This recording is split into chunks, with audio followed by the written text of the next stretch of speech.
ஆன்மீக சொந்தங்கள் அனைவருக்கும் அன்பான காலை வணக்கம். நம்மளுடைய சேனலில் தொடர்ந்து நிறைய சுவாரஸ்யமான ஆன்மீகம் சார்ந்த தகவல்களை தாங்க பார்த்துட்டு வந்துட்டு இருக்கோம்.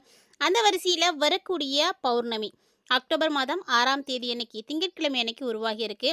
பொதுவாக பௌர்ணமி அப்படிங்கிறதே நல்ல நாள் தான். முன்னாடி காலத்திலலாம் பார்த்தீங்கன்னா எந்த ஒரு நாள்காட்டியை பார்த்தோ இது நல்ல நாள், இது பௌர்ணமி, இது அமாவாசை அப்படின்லாம் சொன்னதே கிடையாது.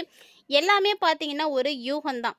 நம்மளோடு வாழ்ந்த முன்னோர்கள் எல்லாருமே உணர்வின் மூலமாகவே எல்லாத்தையும் புரிஞ்சுக்கிட்டாங்க. ஆனால் இன்றைக்கி பார்த்தீங்கன்னா ஃபேஸ்புக் காலத்தில் நம்ம இருக்கோம். ஸோ பௌர்ணமி நாளெல்லாம் நம்ம மறந்தே போயிட்டோம். அந்த காலத்தெல்லாம் நினைக்கிறதே கிடையாது. அந்த காலத்தை நம்ம கவனத்தில் வச்சுக்கிறதும் கிடையாது அப்படிங்கிறது தான் உண்மையான ஒரு விஷயம். ஆனால் இது மாதிரியான நல்ல நாட்கள் வரும் பொழுது நிறைய விஷயங்கள் நமக்கு மாற்றங்களை கொடுக்கும். பௌர்ணமி நாளுக்கு அப்படின்னு நிறைய மகத்துவம் இருக்குது. அந்த நாளில் நம்ம வழிபாடுகள் செய்கிறதோ தான தர்மங்கள் செய்கிறதோ நமக்கு பல்மடங்கு புண்ணியங்களை ஏற்படுத்தி கொடுக்கும். அந்த வரிசையில் வரக்கூடிய பௌர்ணமியை பற்றின நிறைய சுவாரஸ்யமான விஷயங்களையும் இந்த பௌர்ணமிக்கு பிறகு நிகழக்கூடிய கிரக மாற்றங்களானது ரிஷபராசினியர்களுடைய வாழ்க்கையில் ஏற்படுத்தி கொடுக்கக்கூடிய மாற்றங்களையும் தான் இந்த பதிவில் நம்ம தெளிவாக பார்த்து தெரிஞ்சுக்க போகிறோம். வீடியோக்குள்ளே போகிறதுக்கு முன்னாடி நீங்கள் இன்னும் நம்ம சேனலை சப்ஸ்கிரைப் பண்ணாமல் இருக்கீங்க அப்படின்னா மறக்காமல் சேனலை சப்ஸ்கிரைப் பண்ணிக்கோங்க. கூடவே பக்கத்தில் இருக்கிற பெல் சிம்பிளையும் கிளிக் பண்ணிக்கோங்க. அப்பதான் நாங்கள் போடக்கூடிய வீடியோக்கள் எல்லாமே உங்களுக்கு நோட்டிஃபிகேஷனாக உடனுக்குடன் வந்தடையும். நீங்களும் பார்த்து பயன்பெறலாம். வாங்க வீடியோக்குள்ளே போகலாம். பௌர்ணமி அப்படிங்கிறது ஒரு முக்கியமான ஒரு நாள். அந்த நாளில் நிலவு பார்த்தீங்கன்னா நம்மளை கவர்ந்து இழுக்கக்கூடிய அளவுக்கு ரொம்ப பிரகாசமாக காட்சி கொடுக்கும். நீங்கள் எந்த ஒரு விஷயத்தையோ சரி, எந்த ஒரு பொருளையோ சரி, நீங்கள் அதை பார்க்குறீங்க அப்படின்னா அதனுடைய தாக்கம் பார்த்தீங்கன்னா ஈர்க்கப்படுறது முக்கியமான விஷயந்தான். ஸோ நிலவும் அப்படி தான். நம்ம சுண்டி இழுக்கக்கூடிய அளவுக்கு சூப்பராக பிரகாசமாக இருக்கும். அதே சமயத்தில் நம்மளை உள்வாங்கக்கூடிய தன்மையும் அதிகரிக்க செய்யும். இயற்கையாகவே பார்த்திங்கன்னா இந்த நாளில் பௌர்ணமியில் நீங்கள் தியானம் செய்கிறப்போ உங்களுக்கு நார்மலாக இருக்கக்கூடிய சக்தியை விட இன்னுமே அதிகமான சக்தியானது கிடைக்கும். அந்த சக்தி உயரும். அதோடைய விழிப்புணர்வை நீங்கள் ஆழமாக கவனிக்க முடியும். அந்த அளவுக்கு ஒரு நல்ல நிலையானது உருவாகும். இந்த பௌர்ணமி பார்த்திங்கன்னா மிகப்பெரிய மாற்றத்தை ஏற்படுத்தி கொடுக்கும். ஆன்மீக ரீதியாக ஆன்மீக பாதையில் இருக்கக்கூடியவர்களுக்கெல்லாம் இந்த நாள் ரொம்பவே முக்கியமான நாள். இந்த பௌர்ணமி பார்த்திங்கன்னா ஒவ்வொரு மாதத்தில் வரக்கூடிய பொழுதும் இல்லை ஒவ்வொரு நாளுக்கு வரும் பொழுதுமே ரொம்ப சிறப்பு வாய்ந்தது தாங்க. ஸோ இந்த முறை அக்டோபர் 6 திங்கட்கிழமை அன்னைக்கு உருவாகி இருக்கு. ஸோ திங்கள் அப்படின்னாலே சந்திரன் தான். ஸோ இந்த சந்திர பகவானுக்கு உரிய நாளில் உருவாகி இருக்கக்கூடிய இந்த பௌர்ணமியில் மறக்காமல் எல்லாரும் சிவாலயம் போங்க. சிவாலயத்துக்கு போய் நீங்கள் தரிசனம் செய்யும் பொழுது சிவபெருமானுடைய ஆசீர்வாதம் கிடைக்கும். ஸோ எம்பெருமானுடைய ஆசீர்வாதம் எப்போ யாருக்கு கிடைக்குதோ அப்போ அவங்களுடைய கர்மாக்களானது அழிக்கப்படும்.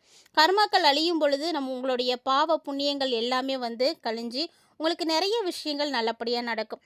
ஸோ மேலும் பார்த்தீங்கன்னா இந்த பௌர்ணமியில் சந்திரனை வழிபாடுகள் செய்கிறதன் மூலமாக உங்களுக்கு மனசுக்கு அமைதி கிடைக்கும், தெளிவு கிடைக்கும், ஒரு நல்ல ஒரு புத்துணர்ச்சி கிடைக்கும். மேலும் இந்த நாளில் விரதம் இருக்கிறதுனால உடலுக்கும் ஆரோக்கியமானது கிடைக்கும்.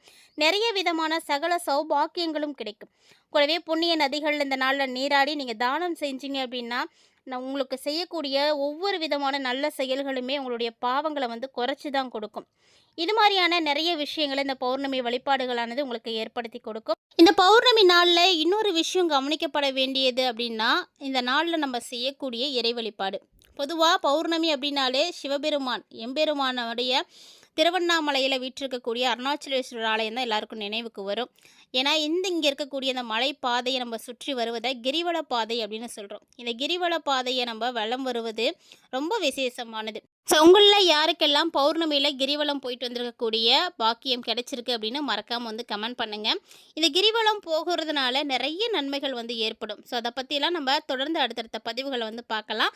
அதுக்கு முன்னாடி ரிஷபராசி நேயர்களுக்கு எப்படி இருக்குது அப்படின்றத பார்த்துடலாம். வீடியோ ரொம்பவே இன்ட்ரெஸ்டிங்காக இருக்கும். ஸ்கிப் பண்ணிடாமல் முழுமையாக பார்த்து பயன்பெறுங்க. ராசி மண்டலத்தில் 2வதாக இருக்கக்கூடிய ரிஷபராசி நேயர்களே, சுக்கிரனால் ஆளப்படக்கூடிய நீங்கள் எப்போதுமே பார்ப்பதற்கு அழகாக இருக்கணும் அப்படின்னு நினைக்கக்கூடியவங்க.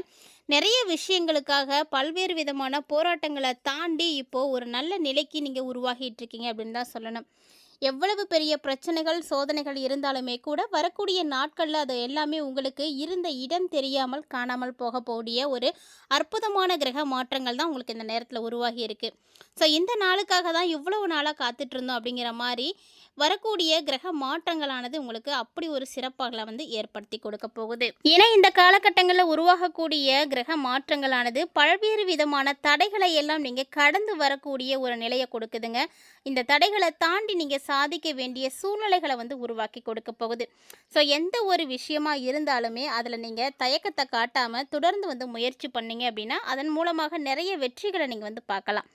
எவ்வளவுதான் உங்களுக்கு வேலையாக இருந்தாலும் சரி, வியாபாரமாக இருந்தாலும் சரிங்க, கொஞ்சம் மட்டும் பொறுமையாக வந்து செயல்படுங்க.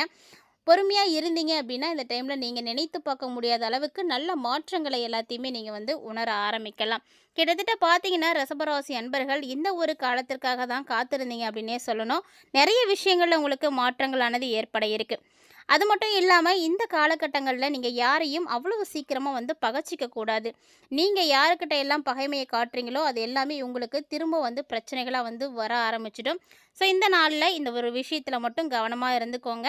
அதே போல் நீங்கள் யாரையும் வந்து பகைச்சிட்டிங்க அப்படின்னா எதிர்பார்த்த லாபம் வந்து உங்கள் கைக்கு வந்து வராமல் போயிடும். ஸோ அவங்கக்கிட்ட இருந்து வர வேண்டிய விஷயம் உங்களுக்கு இருக்குது, அவங்களால ஒரு காரியம் உங்களுக்கு நடக்கணும் அப்படின்லாம் நீங்கள் நினைக்கிறீங்கன்னா அது எல்லாமே நீங்கள் அடையணும்னா கண்டிப்பாக பொறுமையாக தான் இருந்தாகணும். பொறுமையை இழந்து நீங்கள் செயல்பட்டீங்க அப்படின்னா எல்லா விஷயத்துலையுமே உங்களுக்கு தோல்விகளானது வர ஆரம்பிச்சிடும். கிட்டத்தட்ட ரிஷபராசி நேயர்களுக்கு கடந்த ஒரு சில வருடங்களோடு ஒப்பிட்டு பார்த்தீங்க அப்படின்னாவே போதும், ஒவ்வொரு மாதமுமே எதிர்பார்ப்புகளோடு தான் வந்து பிறந்துட்டு இருக்கு அப்படின்னு சொல்லணும்.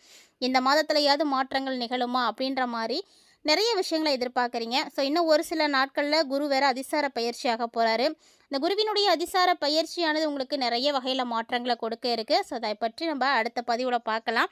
அதுக்கு முன்னாடி இப்போ பௌர்ணமிக்கு அப்புறமா ஏற்படக்கூடிய மாற்றத்தினுடைய அடிப்படையில் நிதி நிலைமை கொஞ்சம் பிரச்சனையாக தான் இருந்துட்டு இருக்குது அப்படின்னு சொல்லணும். அதாவது தேவையான நேரத்துக்கு தேவையான அளவுக்கு உங்களுக்கு கையில் எதுவும் பணம் இல்லாமல் போகலாம். இல்லைனா அதிகப்படியான செலவுகளை நீங்கள் செய்துட்டு இருக்கலாம். வர வேண்டிய தொகை வராமல் இருக்கலாம். இல்லைனா நீங்கள் யாருக்காவது கொடுக்க வேண்டிய கட்டாயத்தில் வந்து இருக்கலாம். ஸோ இந்த மாதிரி பல்வேறு விதமான நிதி ரீதியான பிரச்சனைகளை தான் நீங்கள் வந்து பார்த்துட்ருக்கீங்க ஒவ்வொரு நாளும். இல்லைனா உங்களுக்கு சரியான வேலை கூட இல்லாமல் இருக்கும். வேலை செய்தாலுமே கூட அதற்குரிய சம்பளம் கைக்கு வராமல் இருக்கும். இந்த மாதிரி எக்கச்சக்கமான பிரச்சனைகளானது நிதிநிலையில் வந்து ஏற்படும். இதனால் உங்களால் எந்த ஒரு விஷயத்துலையுமே சரியாக வந்து கவனம் செலுத்த முடியாமல் இருக்கும். நிதிநிலையை பொறுத்த வரைக்கும் கொஞ்சம் வந்து மோசமாக இருக்கிறதுனால பெருசாக செலவுகள் எதுவும் செய்ய வேண்டாம். பெரிய விதமான பிளானும் கூட எதுவும் பண்ணிக்க வேணாம். ஒரு சிலர்லாம் பார்த்தீங்கன்னா இந்த காலகட்டங்களை சமாளிக்கணும் அப்படின்ற ஒரு சூழ்நிலைக்கு தள்ளப்படுவீங்க. அதனாலேயே வந்து கடன் வாங்க வேண்டிய ஒரு சூழ்நிலையும் இருக்கத்தான் செய்யும். இந்த மாதிரி நிதி ரீதியான பிரச்சனைகளை வந்து தீர்க்கறதுக்கு கண்டிப்பாக ரிஷபராசி நேயர்களே பௌர்ணமியில் நீங்கள் கிரிவலம் போங்க. கிரிவலம் போக முடியாதவர்கள் அருகில் இருக்கக்கூடிய சிவாலயங்களுக்கு போய் சிவபெருமான தரிசனம் செய்துட்டு அந்த ஆலயத்தை நீங்கள் வலம் வரும் பொழுது கண்டிப்பாக உங்களுடைய நிதி ரீதியான பிரச்சனைகள் எல்லாமே வந்து சரியாக போகும். ஒருவேளை இன்றைக்கி இந்த பதிவு நீங்கள் வந்து பார்க்குறீங்க அப்படின்னா கண்டிப்பாக நீங்களும் வந்து பாக்கியசாலிகள் தான். இன்றைக்கி வந்து சனி பிரதோஷம். கண்டிப்பாக சனி பிரதோஷ நாளில் நீங்கள் ஆலயங்களுக்கு போய் வழிபாடுகள் செய்யும் பொழுது உங்களுடைய எந்த பிரச்சனையாக இருந்தாலும் அது கண்டிப்பாக வந்து தீர்ந்து போகும். இந்த காலகட்டங்களில் நீங்கள் ஆலயத்துக்கு போய் உங்களால் முடிந்த பொருட்களை, அபிஷேக பொருட்களை சிவபெருமானுக்காக வாங்கி கொடுங்க. இதன் மூலமாக பல்வேறு விதமான கர்மாக்களானது அளிக்கப்படும். மேலும் இந்த நாளில் ஆரோக்கியத்திலையும் நீங்கள் கூடுதலாக கவனம் வந்து செலுத்த வேண்டி இருக்கும். ஏன்னா நிறைய பிரச்சனைகளானது ஆரோக்கிய ரீதியாக ரிஷபராசி நேயர்களுக்கு வந்து உருவாக இருக்குது. அதை நீங்கள் சரி செய்துக்கோங்க. இல்லைன்னா அதன் மூலமாக இன்னொரு பிரச்சனை உங்களுக்கு உருவாகலாம். ஆரோக்கியத்தில் எப்போதுமே வந்து எந்த வகையிலையும் வந்து காம்ப்ரமைஸ் பண்ணிக்காதீங்க. மேலும் கொடுக்கல் வாங்கல் விஷயங்களிலும் நீங்கள் ரொம்ப ரொம்ப கவனமாக இருக்கணும். யாருக்காகவும் எந்த ஒரு சூழ்நிலையிலையும் நீங்கள் ஜாமீன் கையெழுத்து போட்டு எதுவும் வாங்கி கொடுக்காதீங்க. இது மாதிரி நிறைய பிரச்சனைகளில் நீங்கள் சிக்கிக்கிறதுக்கான வாய்ப்புகள் இருக்குது. ஸோ கவனமாக கடந்து வரக்கூடிய ஒரு நேரமாக இந்த அக்டோபர் மாதம் இருக்குது. இது எல்லாமே பார்த்திங்கன்னா 6ஆம் தேதிக்குள்ளே நிச்சயமாக ஏதாவது ஒரு வகையில் உங்களுக்கு நடந்துடும். ஸோ கவனமாக இருங்க. மேலும் உங்களுக்கு மனக்கவலைகள் அப்படின்றது இருந்துகிட்டே தானே இருக்குது. இந்த மனக்கவலைகள்லேருந்து வெளியே வரணும் அப்படின்னா தொடர்ந்து நீங்கள் வெள்ளிக்கிழமைகளில் உங்களுக்கு பிடித்தமான இஷ்டமான அம்மனை வழிபாடு செய்துட்டு வாங்க. நிச்சயமாக நிறைய குழப்பங்கள்லேருந்து நீங்கள் விடுபட முடியும். இந்த பதிவு ரிஷபராசி நேயர்களாகிய நீங்கள் நிறைய விஷயங்களை தெரிஞ்சுக்கிறதுக்கு உதவியாக இருந்திருக்கும்னு நினைக்கிறேன். வீடியோ உங்களுக்கு பிடிச்சிருந்தால் லைக் பண்ணுங்கள், ஷேர் பண்ணுங்கள், மறக்காமல் கமெண்ட் பண்ணுங்கள். மேலும் இது போல் பல இன்ட்ரெஸ்டிங்கான தகவல்கள் பார்த்தீங்கன்னா நம்மளுடைய சேனலில் தினம்தோறுமே நம்ம பதிவேற்றம் செய்துட்டு தான் இருக்கோம். இது வரைக்கும் நீங்கள் நம்ம சேனலை பார்த்ததே இல்லை அப்படின்னு சொல்லக்கூடியவங்களா இருக்கீங்க அப்படின்னா மறக்காமல் ஒன்ஸ் விசிட் பண்ணி பாருங்கள். உங்களுக்கு பிடிச்சிருந்தது அப்படின்னா உங்கள் ஃப்ரெண்ட்ஸ் அண்ட் ஃபேமிலியோடு ஷேர் பண்ணிக்கோங்க. அவர்களும் பார்த்து பயன்பெறட்டும். இன்று ஆன்மீக ரீதியாக கொடுக்கப்பட்டிருக்கக்கூடிய இந்த ஒரு அருமையான பரிகாரத்தையும் நீங்கள் மிஸ் பண்ணாமல் வந்து செய்தீங்க அப்படின்னா அதற்குரிய பலன்களையும் கண்டிப்பாக வந்து அடைய முடியும். எளிமையான ஒரு பரிகாரத்தை செய்து மிகச் சிறப்பான ஒரு வாழ்க்கையை வந்து வாழ்கிறதுக்கு இந்த பதிவு உங்களுக்கு கண்டிப்பாக வந்து உதவியாக இருக்கும்னு நினைக்கிறேன். இது போல் இனிமேல் நிறைய இன்ட்ரெஸ்டிங்கான தகவல்களை எல்லாம் நீங்கள் பார்த்து தெரிஞ்சுக்கணும் அப்படின்னு விருப்பப்பட்டீங்கன்னா நம்ம சேனலை சப்ஸ்கிரைப் பண்ணிவிட்டு ஃபாலோ பண்ணிக்கோங்க. மீண்டும் மற்றும் ஒரு சுவாரஸ்யமான ஆன்மீக தலைப்பில் சந்திக்கலாம்.